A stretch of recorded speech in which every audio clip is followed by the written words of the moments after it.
বাজার করে নিয়ে এসেছি। কী কী নিয়ে এসছে দেখা যাক। কী আছে এর ভেতরে? উচ্ছে, কুমড়ো এনেছে, লাউ, গাজর, এর ভিতরে কী আছে? পটল, এর ভিতরে কি? বেগুন,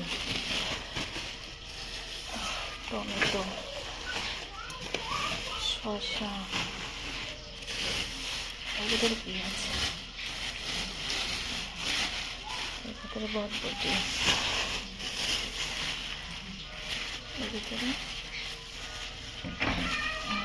আম,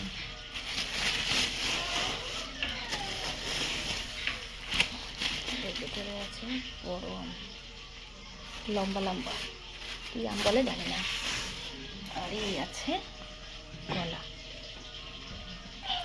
এই সব বাজার এখন আমি ফ্রিজে ঢুকাবো।